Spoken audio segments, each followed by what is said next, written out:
Muy buenas noches, qué gusto que nos acompañe en su programa Índice Económico. Soy Marilena Vega y es un gusto saludar como todos los miércoles a Darío Celis. Darío, muy buenas noches. Marilena Vega, ¿cómo estás? Muy buenas Bien, noches. gracias, qué gusto saludarte. Rogelio Varela, buenas noches. Buenas noches, Marilena, Darío. Rogelio, ¿cómo estás? Acompáñenos, vamos a platicar de la problemática del agua.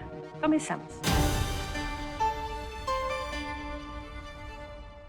El Fondo Monetario Internacional revisó en alza su expectativa de crecimiento para México para este año a 1.8% desde 1.7% como dato previo. Sin embargo, para la actividad económica de todo el mundo, el organismo recorta su estimación a 2.8% desde un 2.9%.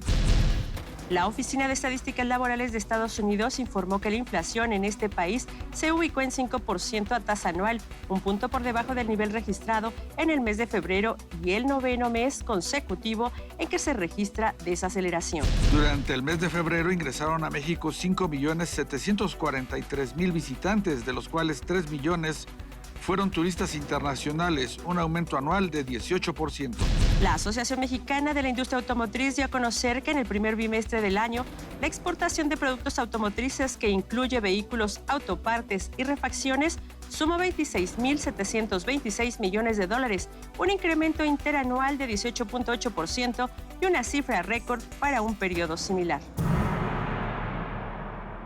Una de las grandes asignaturas, y vaya que son muchas las que tiene pendiente el país, es el tratamiento y la conservación del agua. Se requieren inversiones de más de 5,000 millones de dólares para solucionar que va a ser sin duda uno de los grandes temas de la humanidad. Vean lo que le preparamos. El agua es un factor estratégico en el desarrollo de un país. Actualmente, los recursos hídricos en México enfrentan distintos retos por situaciones geográficas, climatológicas y de infraestructura.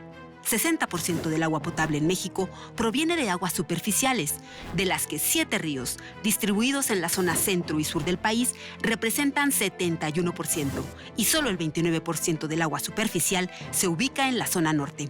Por otra parte, las aguas subterráneas reportan que desde hace 5 años, el 18% de los acuíferos están sobreexplotados, lo que eleva los costos de extracción del agua y ocasiona hundimientos. En cuanto al agua por precipitación, 67% cae entre junio y septiembre, y en su mayoría en la región sur-sureste. Por el cambio climático en algunas zonas del país, la lluvia se ha reducido y en otras ha aumentado. Se estima que para el 2030, el 75% de la población estará en localidades urbanas, por lo que México necesita mejorar su infraestructura hídrica para una gestión más eficiente. Uno de los desafíos de la humanidad y, por supuesto, de México es una adecuada gestión del agua, del recurso hídrico. Requiere esto una enorme conciencia social, por supuesto, también inversiones. Y precisamente para platicar de este tema está con nosotros Alberto Helguera, presidente del Instituto Latinoamericano del Agua. Alberto, gracias por acompañarnos. ¿Cuál sería el diagnóstico en estos momentos de la gestión del agua en México con relación a toda la región latinoamericana? Bueno, yo creo que en la gestión del agua se han hecho muchos esfuerzos en los años, pero no han sido suficientes, ni han sido bien distribuidos. Esa es mi perspectiva.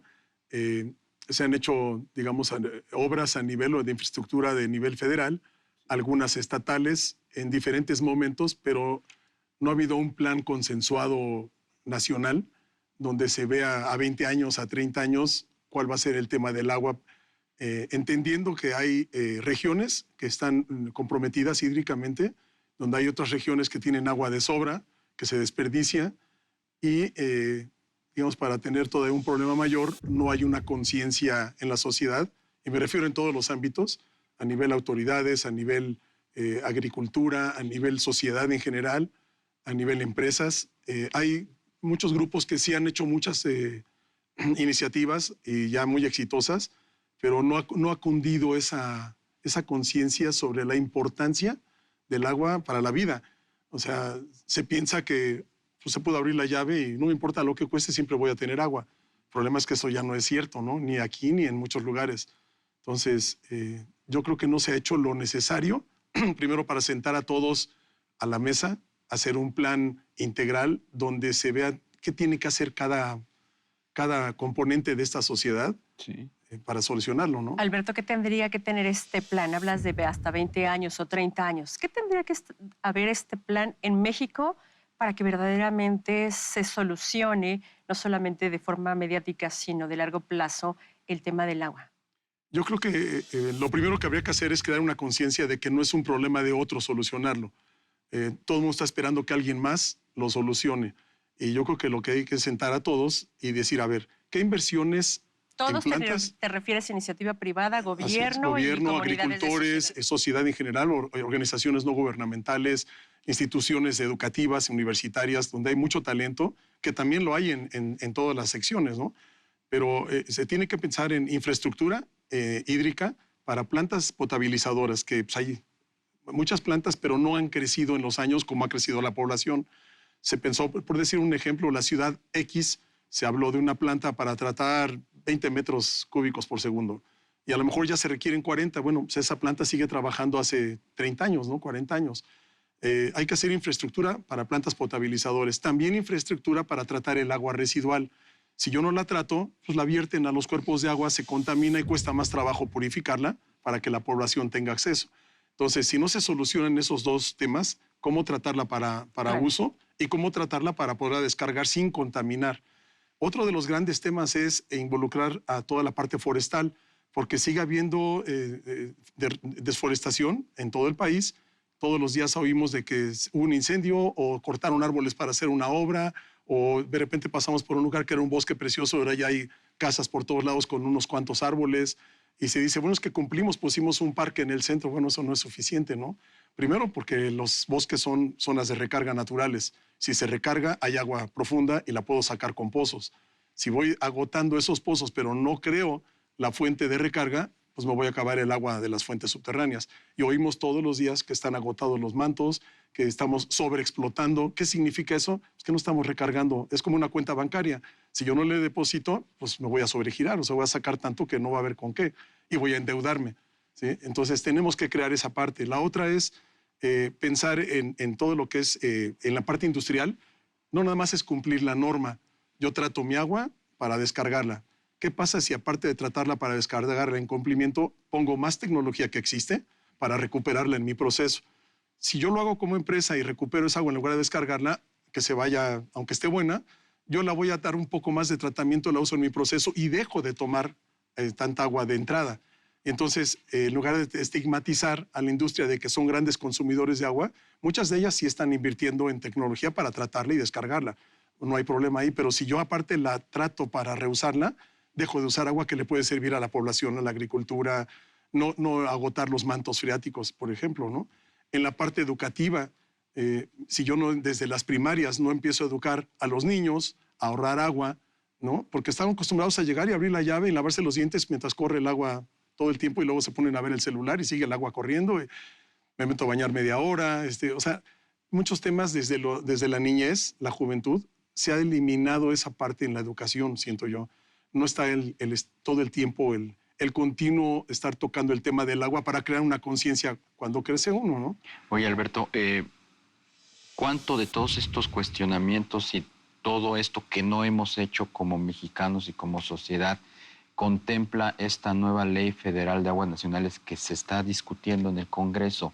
¿Se tocan estos puntos? ¿Se abordan? ¿Se pone foco en ellos? Yo creo que se toma mucho la parte de normatividad, la parte de las concesiones, el uso razonable, y tiene toda esta parte de una legislación, pero cualquier legislación siempre se puede quedar corta en la parte educativa tal vez, o en la parte de conciencia de uso de agua, porque eso tiene que permear a todos los niveles. Entonces es muy bueno que haya una ley de aguas nacionales donde se empiece a tocar o se toque fuertemente el tema del uso racional, pero yo creo que tiene que llegar a... Sí, tiene que ser una solución multifactorial en donde, bueno, la normatividad, pero desde el punto de vista normativo, ¿consideras que es una buena ley? Sí. Tendrá que venir un complemento en donde quizás la Secretaría de Educación Pública, el gobierno federal tendrá que intervenir y la sociedad tendrá que involucrarse, porque tú lo decías al principio, el tema del cuidado y conservación del agua es un asunto cultural que debemos enseñarle desde que somos padres a nuestros hijos, ¿no? Es correcto. Y seguirlo... fomentando. Fomentando, exactamente, ¿no?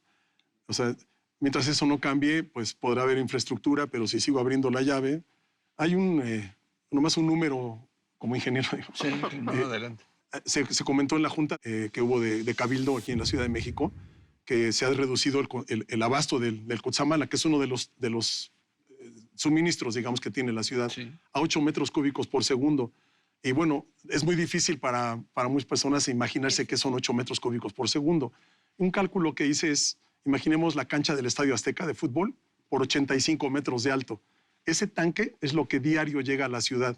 Y si pues es muchísima agua, si nada más que alcanza para la cuarta parte de las casas de la ciudad. Hoy, por ejemplo, si nada más alcanza el agua para tinacos, digamos, de la cuarta parte de las ciudades, si todos consumimos la mitad del agua por día, porque ahorramos, pues ya alcanza para el doble de casas.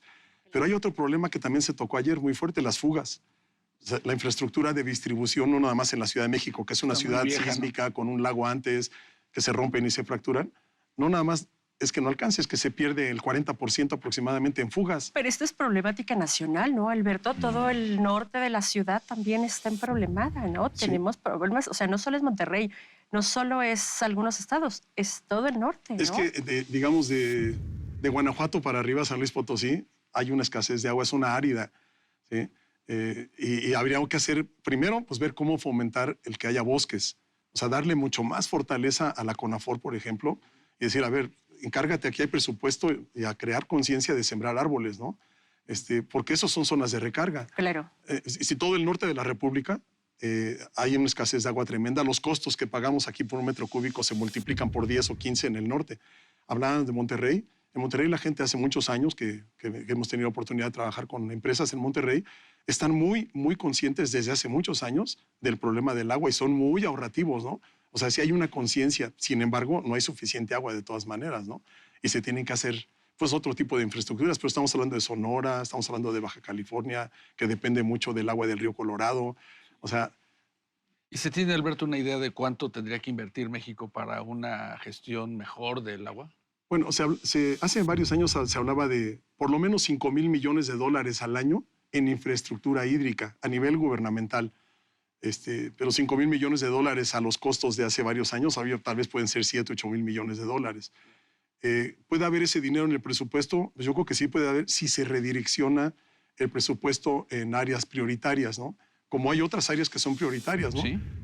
Se vuelve un tema de seguridad alimentaria, si no hay agua no hay alimentos, de salud, entre más, ahora con la pandemia, se consumió más agua en las casas, todos estábamos encerrados y además en la higiene, todos estábamos muy preocupados y ir a la higiene todo el día, y lávese las manos en todos lados, se consumió más agua de lo que realmente se puede tener accesible.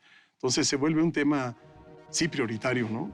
Claro. De enfrentar ese presupuesto. Claro, pues sin duda un tema muy complejo. Alberto Helguera, gracias por acompañarnos Muchas gracias esta a noche en ustedes. Índice Económico. Mayor conciencia del agua, definitivamente. Muchas gracias. Gracias. Buenas noches. Pues definitivamente una adecuada gestión del agua, Darío, María Elena, pues es uno de los temas que involucra no solamente al gobierno, sino al sector privado y por supuesto a la sociedad para cuidar este recurso. El problema también es la sociedad, la mentalidad. Nosotros tenemos pues ese gran problema de que despilfarramos Derroche, el ¿verdad? recurso. Sí. ¿Se ¿no? No lo acuerdan de la sabemos campaña cuidar. de ciérrale y te la estás acabando? Creo que también hace falta ese tipo de campañas nuevamente para concientizar pues, a todos como sociedad y que exactamente. cada quien haga lo suyo. Claro, y promover también una gran conciencia social del lado de, pues, de la mano de las inversiones, que también son cuantiosas Claro. para poder, digamos que, tener un buen uso del agua. Darío, muchas Rogelio, gracias. muy buenas noches. Buenas noches, María María Elena. Buenas noches, buenas noches. Y por supuesto, gracias a usted. Recuerde, Índice Económico, lo esperamos el próximo miércoles, por supuesto, por ADN 40.